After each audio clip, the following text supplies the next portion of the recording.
about a buy boat. You're aboard Winnie Estelle, which is an honest-to-goodness oystering buy boat. Now that's buy as in B-U-Y, right? Like go to the store, buy a loaf of bread. But these boats didn't buy bread. They went out when the watermen were tonging on the shallow oyster bars and bought oysters from the watermen. Back in the 1900 to 1940 time period, a lot of the watermen around here did hand tonging. They'd go to work in the morning out the back door down the pier, get in the boat, go out onto the oyster bar, which was maybe 3 to 10 feet deep. Hand tong 6-8 bushel oyster, which might be their limit. And then they'd sell their catch to a buy boat. Now it was a win-win because waterman wouldn't get quite as much money per bushel on the buy boat as he would at the packing house, but then he didn't have to go all the way into the packing house and go home again. Buy boat made out on the difference between what he paid the waterman and what the packing house paid him, and he got primo docking space when it came to shore because he had 150, 200 bushel oysters on board the boat. They were looking for him. But a buy boat in the Chesapeake is a very unique boat, cargo ship, part of the oystering harvesting process, and it has 3 very unique features. All right, I'm going to tell you these, and whenever you see a boat looks like this, it's a buy boat. I don't care what it's painted like and what it's carrying. First feature is a very high bow. All right, the bow, the stem head on this boat is 9 feet above the water line. There's your when we got it. All right. Now that's to keep the wind and water off the deck.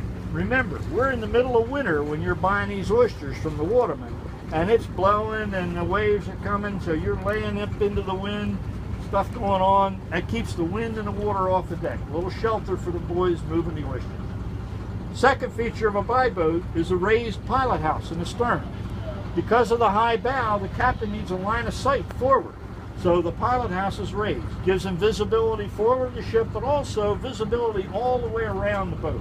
Right? He can see what's going on in the water around him. He can watch what the boys are doing on the deck. He can see what things are coming at him and where he's going. So that raised pilot house gives him the visibility he needs. But the raised pilot house gives us something else. It gives us an engine room. I don't know how many of you folks have been aboard a pleasure boat, but I tell you what, there's no such thing as an engine room in a pleasure boat. You've got to be contortionist to change the oil filter on something. We have an engine room.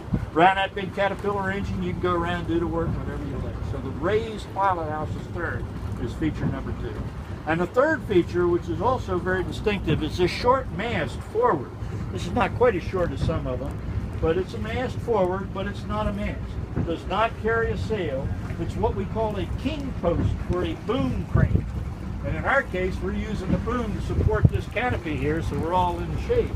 But in a real buy boat, that boom would swing outboard and drop a steel bucket, 1 bushel in size, into the waterman's boat to move the oysters from the waterman's boat to the buy boat. Right?